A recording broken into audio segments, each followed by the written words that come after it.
Okay, so hello to all of our listeners out there. Okay, we did the soft open last time. I decided, I didn't ask Rabbi Spero what he wanted, but I do a real open this time. But we are sure enough the Rabbi's Zoomcast/podcast. We're back here for another episode. I am your host, Rabbi Pinchas Landis of Partners in Torah of Cleveland of Jewcast.com.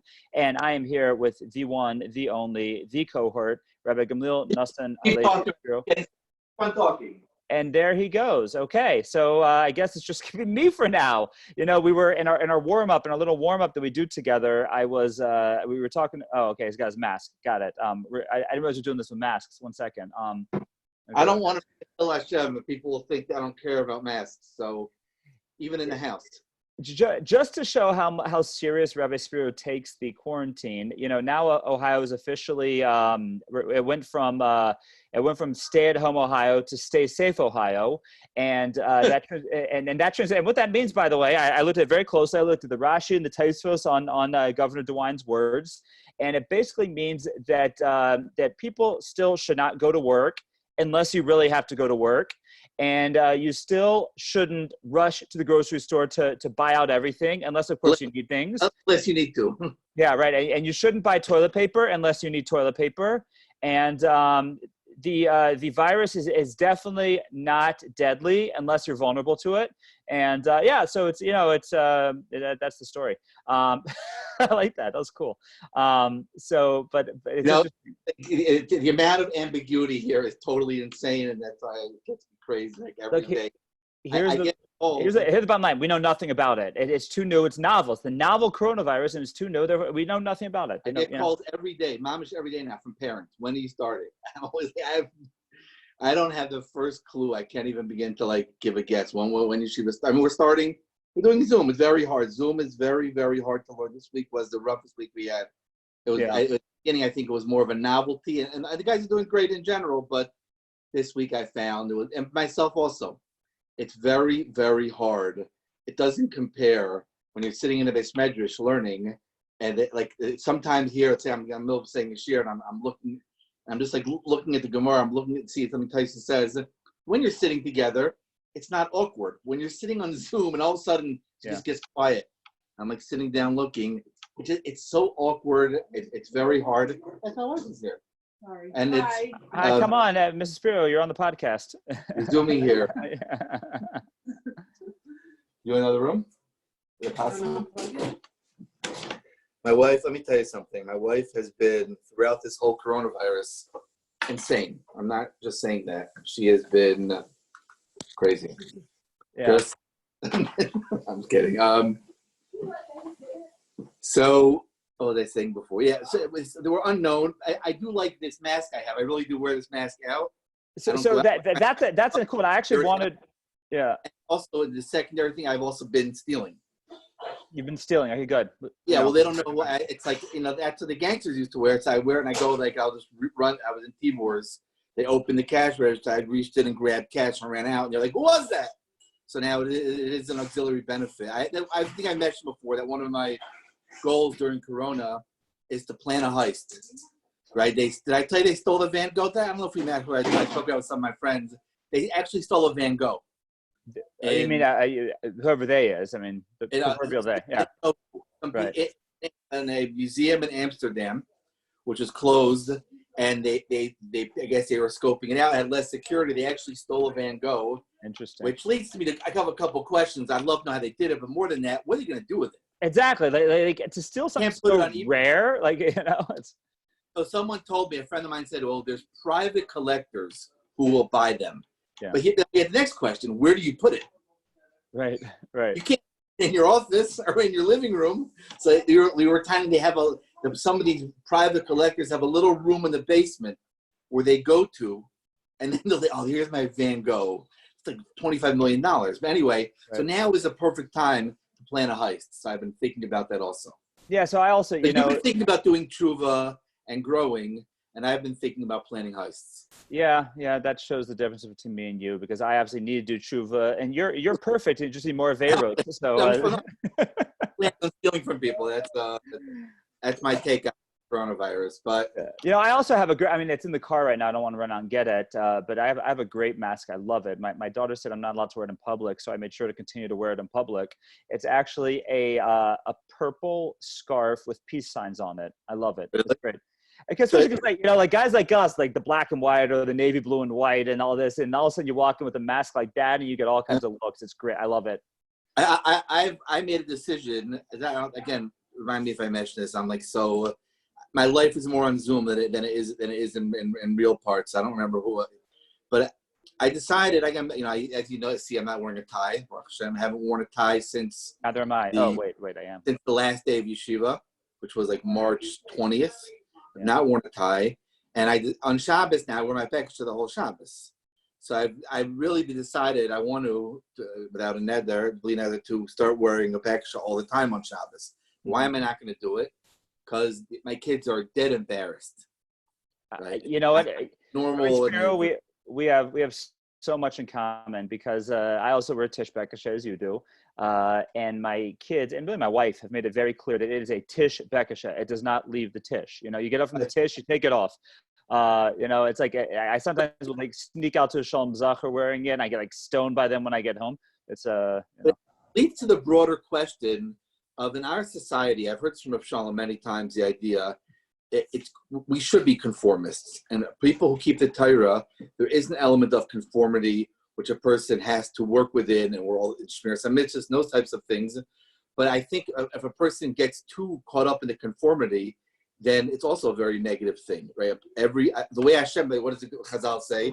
That Partzufeim, Elon Damos, the Kach Machshavasem, like our faces are not similar, therefore our thoughts are not, should not be similar.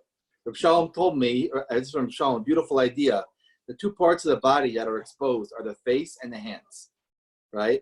And those are the two distinct parts of the body, right? Everyone's face is different, and everyone's fingerprints are different, right? So the idea is our part that is exposed, we should not all be conforming 100%. We should be conforming somewhat. I can never be a real chassid. When I read stories about Chassidus, there's certain things of Chassidus that appeal to me, and I learned Chasidish Svarim. I learned the Tanya, and I learned Svarim like that, and I learned Tzaddik. But at the same time, there's a certain element of Chassidus, of the idea, and this is part of this is the Ashita by them, part of the idea of conformity is way too much for me. Right. So it's an interesting question. At least to what degree are we supposed to be non-conformists? We're supposed to be individuals, right? We're supposed to be free thinkers to an extent. And the shaila is, how do we manifest that? It's a big challenge. Hold on a second. My son's asking me a question. Yeah, so I'll just respond to that, and Rabbi Spero won't hear what I'm saying because he's focused on his son. But I know that Rabbi Orlovsky jokes about how, like in Eretz Yisrael, the only form in the yeshivish community, in the Haredi community, the only form of style is what color plastic bag you use to cover your hat when it rains. Right. So Baruch Hashem, I wear funky ties, not funky ties, but I wear, I know have the same black tie you wear every day, no matter what. When you have to wear a tie, you wear that black tie.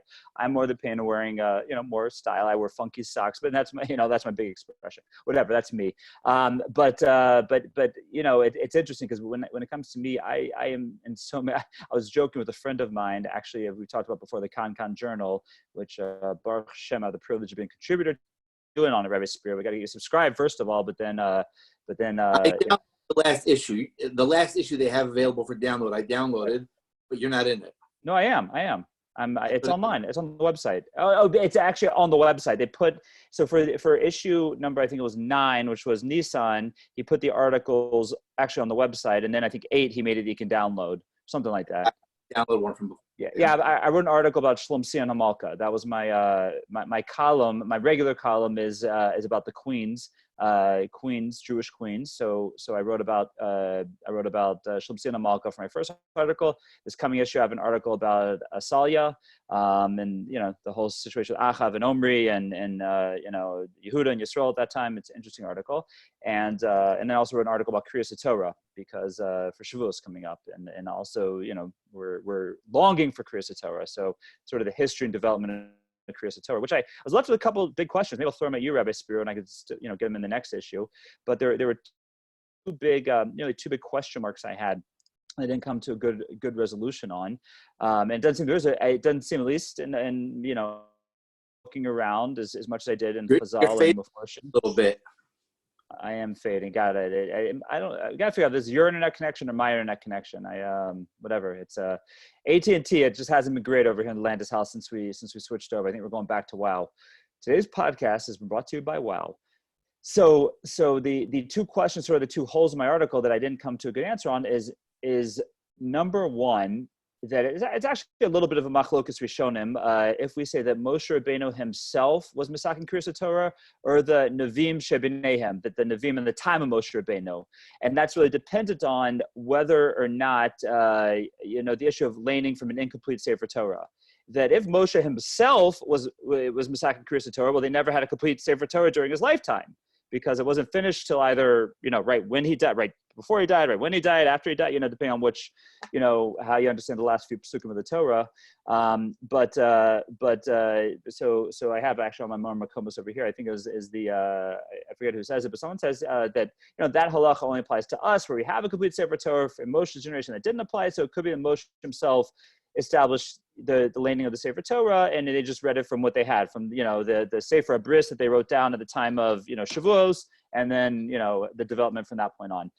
The other opinion is that no, they actually, when the Torah is completed, that's when the Nevi'im from the time of Moshe, after he passed away, established. Okay, so the question I had was we have a pretty clear picture from Ezra until Bavel what Kriyas Torah looked like. In other words, from Ezra until Bavel, according to how the Yam Shel Shlomo understands, it was the weekly sidra, if you will, was probably around 21 psukim long, and it was sequential. That they were doing essentially like a triennial cycle. The Gemara in Megillah refers to that in Eretz Yisrael they still were doing the triennial cycle, and the Yam Shel Shlomo says even varied from community to community. There wasn't one set minig that and that's why there's different accounts of it was broken up into 144 sections.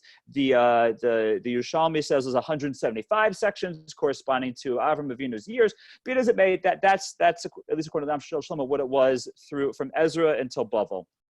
So the two questions that I was really left with is, well, what did it look like before Ezra? And it was before Ezra came along and said you had to have a minimum of 10 psukim being read and 21 on Shabbat, that whole development of Ezra. So from Moshe to Ezra, what's it look like? And then from Ezra till Bavel, in other words, in Bavel, we know that all the time, by the time the Gemara is written down, so either of when chronologically it happens unclear, but by the time the Gemara is written down, we're pretty much on our cycle. The 54-week cycle that we have is already what they're doing in Buffalo. So how did that come about? There's just not, it did at least nothing. There was nothing I found written about that any, that there was the speculation, right? So I saw one article that was an academic article, not a Torah, not a Meforish, but it was an academic article out of the.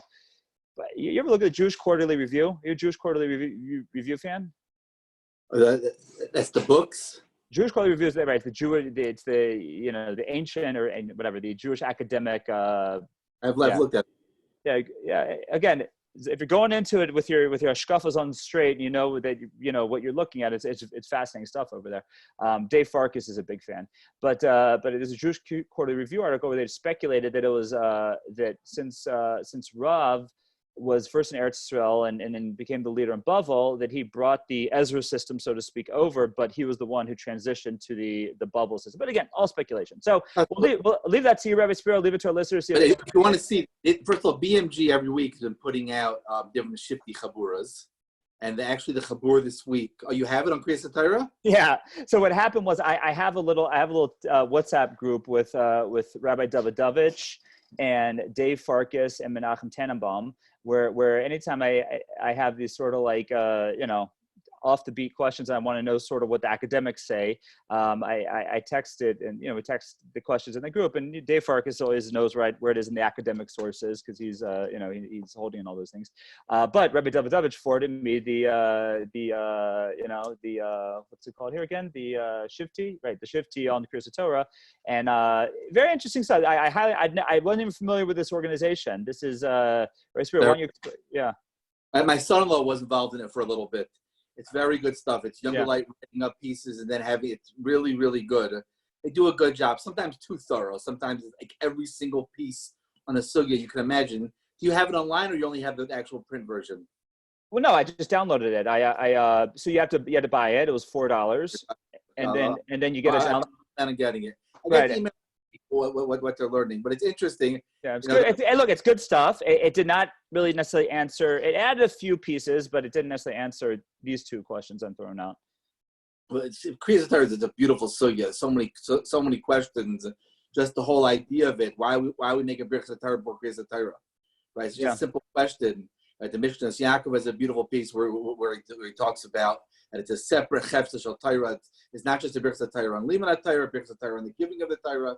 But whatever it is, I think sometimes I look up. The other day I looked online. I was looking at something about Yehu, right, in Malachim Beis, and I got up. I saw something cross-reference about Amos was one of the Nevi'im, and that right. during that time, during Bayis Rishon, and I was really shocked. I saw one person wrote an article where he said something. I'm not going to repeat it even. I was shocked. And what was the source of the article? The source was a Catholic magazine, a Catholic biblical magazine. And he referenced it?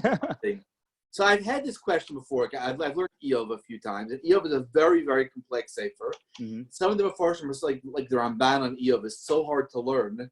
And there aren't that many Mefarshim on Eov. There's like Rabbi Eisman from there. He did the article. I was going to say, that's the one that I've used. Right. Shema Schwab did an unbelievable job. A few are Parkoff and Stroll put something out in it. But so I was I was talking with a friend of mine. He said, look, sometimes you have an academic, not a Jew. He spent 20 years learning the book of Job, 20 years. And he wrote down his thoughts on it. And he was like, of course you can read it. I don't agree with that. I think it's so easy, especially when it comes to Navi, especially some of the Svarim, like Shir Hashirim, Eiv, which are not written. There's a lot of machlekes in what they're saying. What the Pashup shot is in those psukim. I think to look at someone from a non-Torah perspective, I don't know. I was just shocked. This person wrote about Amos things that I found absolutely shocking. Yes, Amos. It was. And this is a from. You said it was a from article. Yeah. Right. Yeah. Again, so my take on this, I especially now that I'm writing for ConCon, and this is sort of the approach of ConCon is to sort of be machshir the academic approach, and that didn't come out right. Not to put a stempel on it, not to make it kosher. You give a Torah the academic approach. Exactly. In other words, the questions that the academics have dealt with, to deal with those questions, to look at how they deal with it, so Damal Tashiv, and then show, well, how does this really line up with Chazal and Meforshim, and that's what ConCon's doing. And in fact, there's a great article that this is how I got onto this, because the main person, the whatever you call him, the producer of it, the publisher of it, Rabbi Quadrat, is a Bover Chassid from London. And I want to make a comment to him about how, like, I'm such a cult to Litvak. He said, I've seen your classes before. You're not a cult to Litvak, right? Too much energy to be a cult to Litvak. But that's how I got on this. But anyway, he has a great article. He sent me the rough draft. This is a fascinating article. I should send it to you. It's just the rough draft. He said it's a lot of work, but a topic that I always found so fascinating and was so bothered by, and I'm actually getting up to this in my history class and the Back to the Past podcast, available on Zoomcast.com, and it's about just the chronology of the Persian kings. Who was who? Who was Daryavish, Koresh, Achashverosh? Who were they? And it's very complicated. Just in Chazal, it's complicated. Who was who and what was what. And we even in Chazal already right away say everyone had different names, and like it's done in many places. And again, I'll have to send you the article when he's finished with it. But his conclusion is that I have to remember that basically Achashverosh, Daryavish, and Koresh were all the same. There's only one king. There's only one Persian king who we're calling three different people. And even the historians divide up. And it's totally based on Chazal Meforshim, by the way. How does he have it as who's the son of Esther then? Achashverosh? No, I'll send it to you. No, he is not of the opinion that, and again, there's no real Meforsh that says that either, that Daryavish was the son of Esther and Achashverosh. No one actually says that. We all speculated because Daryavish was after Achashverosh and all the lists, so it must be Daryavish, and Daryavish let him go back to Israel. He says he said it doesn't make sense for a number of kashas. First of all, not the least of which is according to Seder Olam, Achashverosh died the year after the Purim story. right? He died the next year. And Daryavesh right away gives permission for the Jews to go back to build the base of Midrash. That means he was like 1 year old. He's like 2 years old. Like, you know, it's like the years just don't work out.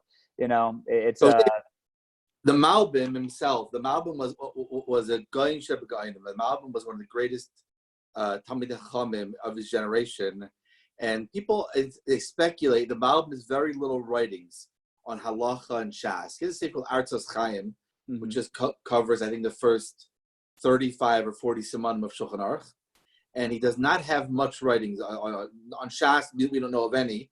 Right. And it said that the Malbim devoted he himself.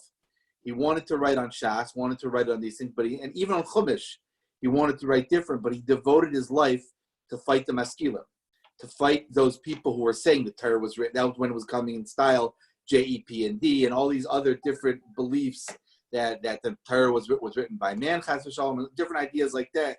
And the Malbim spent a great, his main kaiches was explaining that the Torah was divine. That's a lot of the energies he expounded in Tanakh in his writings, and he did it for that purpose. Right. So yeah, there's definitely room. Rabbi David Hoffman also, he lived in like 1920s, 1930s, he's a Rav in Germany. Also, Melamed Lahayel. He spent an extraordinary amount of time in his Perish al Torah, also proving that the Torah was divine. Like sometimes you read even Rav Hirsch also. Hirsch also spent a lot of time. Yeah, right. And again, not really half Lahavdil, not a full Lahavdil, but look, I should say Lahavdil. No, not Lahavdil. Right along those lines. But I meant more recent. Rav Noach Weinberg. I mean, that was when it came to Esha Torah and the development of Esha Torah. That he was Meshuga b'Isa Davar and proving to the world that the Torah was divine. That was the whole discovery seminar. You know, again, he did it in his way, very different than you know the Malbim and David Hoffman. But going back to before, the idea of individuality within the klal, I think, excuse me, I think dressing. I think the way a person dresses in general is the least amount of individuality. That's the chitzoniistic individuality. That's the external individuality. That's the facade of a person that he represents. But really, I think it goes much, much deeper. Meaning, yeah, I agree. I think there is something to be said. You know, people will make fun of yeshiva bachar. They all dress the same. I think there's a great chashivas to the idea of dressing in that type of way and looking the same. But I think the avodah has to be that at the same time that we dress the same and our outside chaimer is the same regarding Torah and mitzvahs. Right? Everyone wears tefillin. Everyone wears tefillin shayad and tefillin shalraish. Everyone has all the orders of the tefillin the same. Maybe we wear a bit of time after davening, but in an ikr tefillin with a bracha is all the same tefillin. Everything is exactly the same in that way. The structure of tefillah, all of these things, davening 3 times a day, kosher, not kosher, all these things are the same. But within the machshavas Yisrael, within the thought process, and within the understanding the tafkid of what it means to be a yid, the realization that everyone does have a specifically different tafkid and how to manifest it. Maybe that's something, I mean, there's so many theories about the corona, but maybe something, the avodah of being at home is not that we're de-emphasizing the tzibur. The tzibur is what makes Klal Yisrael Klal Yisrael. Look at the beginning of Drush Saran, about learning that in the first day, for Ashkafish here in the morning in Yeshiva. Drush Saran speaks about the importance of the idea of Klal Yisrael and the idea of in the Ketores, they added the Chelbana. I forgot what the name in English for the Chelbana. It's a bad smelling. I don't think it has an English name. Chelbana Reach Ra is what the Gemara says, but I have an art scroll over here on the shelf. It smells so bad, but it said that you couldn't bring the Ketores to that. Meaning the idea of Klal Yisrael is everyone together, but at the same time, people knowing their roles. It's a very complicated sugya, but I think it's something, I don't know, maybe it's not emphasized enough today. This idea of this lack of emphasis on why we not talk about more the idea of each person's specific tafkid in serving Hashem and in his own difference. Michtam Eliyahu writes that was the godless of Yitzchak. And Yitzchak was an Av, but he went in the ways of Avram, went in the same road, so to speak, but he forged his own path on the same road. That's an unbelievable thing. Right, a beautiful idea. So first of all, Art Scroll calls Chelbana Galbanom, Galbanom, Banum. I have no clue what that is, but that's what ArtScroll says. But yeah, and a beautiful idea that I think I heard this once in Pesach Kron, that on the bracha that we say our catch-all brachas. Actually, what I'm learning brachos right now. I'm up to the whole sugya of brachos and bracha achronos and all that. So the bracha of Brei Nefashos, which it's machlokas. Tosfos brings on two. It's machlokas Rishonim actually as to what exactly we're talking about in that bracha. It's machlokas Tosfos and Rif as to what we're thanking Hashem for. But the words are beautiful. I mean, think about the words for a minute. Berei nefashos rabos v'chasronon. That you created many nefashos, right? And they all have chasronos. They all have things that are lacking. Right. Right. So all kol masha barasa. But everything you created is there to sustain is there for sustenance, right? So it says I can't remember who he was quoting, but he said that's Klal Yisrael. We are all nefashos rabos v'chasronan. We're many different people have the things that we're lacking, but we're like a symphony. Like if you would just go to a symphony and decide. You know what? I'm just not into percussions.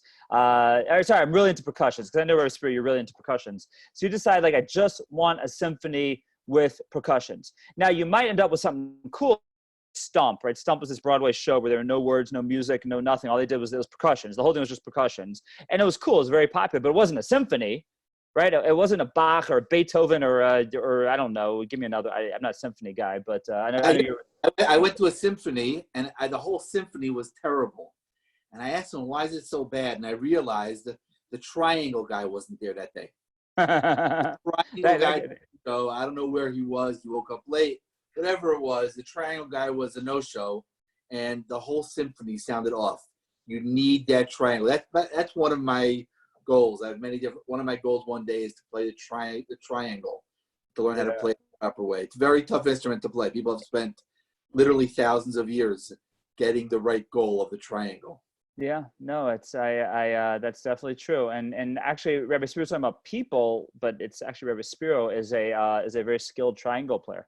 I am a triangle enthusiast.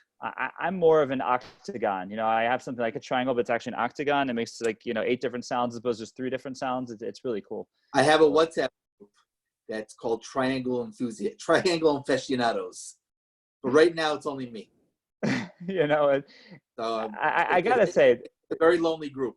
There are the whole WhatsApp group thing. I'm just I'm in a few of them, but it's like so there's a lady who sends me a message that she wants me to say a 5-minute or under 5-minute audio vort on Perek Shira, because there's a Perek Shira WhatsApp group.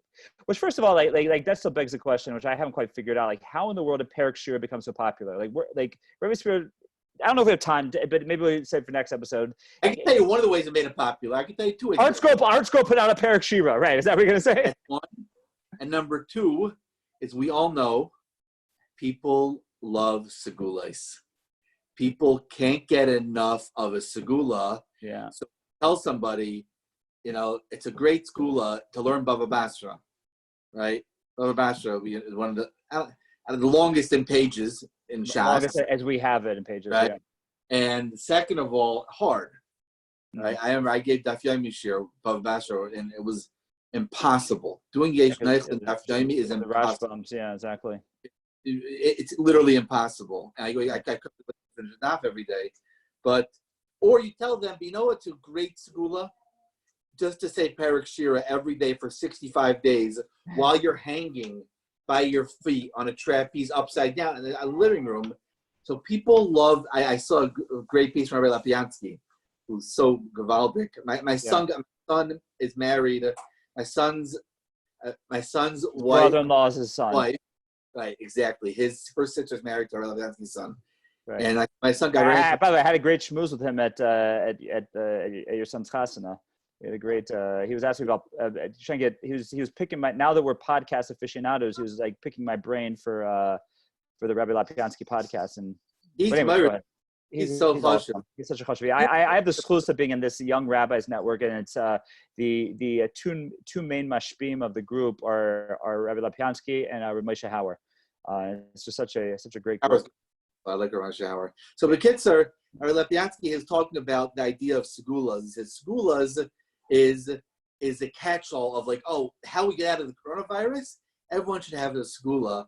And he said, really, it's the opposite. Really, we're the avoid of something like this, of a tragedy like this, of a pandemic, is supposed to be thinking things are out of our hands, and that pursuing segula. So I think Perek Shir is very beautiful, by the way.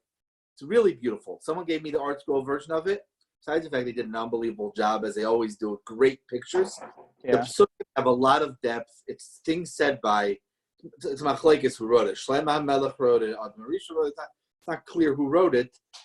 It has a tremendous amount of depth to it. But at the same time, of course, it's good. It's chashuv to learn all things. But the whole idea of segulas, the biggest segula a person can do is to learn more Torah and do more chesed and be mechaber to other people. Right. 100%. And you know, we've quoted, you know, probably quoted a million times, or we quoted it once at this point, the famous Rav Hutner on Slichos, Tov ma'at shelo b'kavana min harbe shelo b'kavana. And you know, better a little without kavana than a lot without kavana. Talking about extra, and again, he's in there about slichos, which he made a again, we have shoulders like Rav Hutner. You can do this and do abbreviated slichos, but you know, just the whole idea of adding and look, this is, I addressed this in the Torah Anytime class I put up Monday night about the best Elul I've ever had in April, where I reflected on Rabbi Ginsburg's Baruch Shem Refuah Shlema, to see someone who the doctors were saying, let's pull the plug, and 95% mortality rate for his condition, and just to see the video, I mean, it was so heartwarming, the video of him being taken out of the ambulance. It was someone asked me about it. He was, I don't know if you saw the video, but he was learning Chumash when they took him out of the ambulance. He was learning Chumash, and the whole neighborhood was there singing. I mean, I'm sure social distancing and all that, but they were singing and, you know, welcoming him home, and he was with it, and he was loose and everything. It was beautiful to see. So a friend of mine asked, my brother-in-law actually asked, who's also very close with him, like I am. He said, like what's with the Chumash? It's like it's so not, he's not the type to like go out in public holding a sefer in front of his face. Like I said, look, it's one of two things. Like, imagine if you weren't able to learn for a month, what would you be doing? Like, hopefully the first thing you'd be wanting to do is learn, right? And that's why him. He's you know, he's got a lot of Steinbecker to catch up on, and he wants to do nothing else but learn. I said, and then my brother-in-law said, well, maybe he just, you know, doesn't like everyone greeting him in his pajamas, so he wanted to hide behind. Be it as it may, it was a beautiful, heartwarming video, and I spoke about just the hashpah that it had on me, and how I've become a Tehillim Zugger. I was always like, Tehillim, like even when they had to add in shul, I never got it. But something that resonated in me was, in my head, was that something from my Rosh Varn Feldman, that my good friend, official singer, who is like the Talmud Muvak of Varn Feldman, at least from the Ner Yisrael Tekufa, official's now in Cincinnati, and he still learns with the Rosh Yeshiva, I think, for like 45 minutes a day, every day on the phone. They're very, very, very close. He's very, you know, Rosh Yeshiva came when he made a bar mitzvah in Cincinnati. They're very close. So at one point, official was going through some struggles, and he asked the Rosh Yeshiva, what should I do? You know, not necessarily looking for segula, but he said like what do I do? And he said, say Tehillim. He said that's how Klal Yisrael responds when they're in a very, very estimated. First of all, the machlek is the question. The Gemara, David Melech asked Hashem if his Tehillim could be considered to be like Limud Torah, and there's no answer given. It's a Gemara, it's a measure. There's never an answer given. Is Tehillim like Limud Torah? So maybe it is. That's the tzad number one. The tzad number two is the Tehillim is very chashuv. A friend of mine, Shalom Moshe Adler, told me that he was talking to Shalom Miller in Toronto. Shalom said to him that Yeshiva Bachram and young alike think they're potter from saying Tehillim. It's not true. Yeah. Besides all their learning, you say, and by the way, Reb Chaim Kanievsky every single day says Tehillim. Yeah. So order of all the things, it's set 8 blot of Bavli, 4 blot of Yerushalmi, Shulchan Aruch, all the midrashim. With all that, Reb Chaim finishes Tehillim, I think, every month, or maybe right. 20 months. I forgot what it is, but yeah, you have to. Right, so that's what I started. So again, one of my Kabbalahs with Ginsburg's Matzav was to start saying the daily Tehillim, and just going back to what you were saying, it's one thing that I love. I mean, it was just something I was missing in my life in so many ways. Because first of all, just what adds to so many other aspects of Yadus, because you realize how much of everything comes from Tehillim, how much of davening comes from Tehillim, how much of songs, psukim that we say, it has so much. So much is right there in Tehillim. And when you're saying it regularly, you're able to absorb it as at its source. But beyond that, and stop me if I said that. I think I might have said this in a previous episode, so I can stop if I did. But in the course between Pesach and Rosh Chodesh, I think we said a Hallel 22 times. All those different times, right? You spoke about that 2 weeks ago, yeah. Right. And how I started saying Tehillim on it was Chaf Daled, and Chaf Daled. I'm sorry, Chaf Daled of the month of right. So I said that the message Hashem is sending to me is Ana Hashem ki ani avdecha ani avdecha ben hamasach lepitakta yidim right. That's the message for Pinchas Landis, and really for I think all of us in this kufa that Kosh Baruch has taken away so much. We have to realize ani avdecha. If you want something, how do you get it? Ana Hashem ki ani avdecha ani avdecha ben hamasach lepitakta yidim right. I'm an eved. It's all up to you, Rabbanu Shalom. I'm completely an eved in your hand. I'm not only an eved, but I'm an eved ben eved. I'm an eved ben hamasecha. Ben Amma, right? I'm totally Meshuba to you, HaKadosh Baruch Hu, and that's the only way I'm going to get anything. That's the only way I'm going to get back to Limo Sarai. And it's so obvious. Like you're saying, that is the lesson that I think we all have to realize. It's very good. Everyone say Tehillim every day. I'm a big advocate of saying Tehillim. There you go. Yeah, mine's on my diamond table. Was my makeshift. So like I got the Schottenstein one, the interlinear one. So it's same idea as the one you got. So which would you say, the daily ones or daily? Yeah, it's beautiful. It's just it's changed my life. I have to say, it's a beautiful thing. So we highly advocate on the Rabbi's podcast saying Tehillim. Definitely, it's a good Jewish thing. Do it. So okay, Rabbi Spero, so we're gonna keep this one a little bit short, but I think I don't know. You have the clock on because you're recording on your side, so you know where we're at. I don't see where it say how many minutes it's been. Whatever it is, we're probably at about time. So right. We want to thank you as always for listening. Please continue to share this. Leave us a positive review wherever you're listening to it. Give us your feedback. We'd love to hear from you. And in the meantime, a big ol' fat welcome to the guest. Welcome to the guest. What do I hit?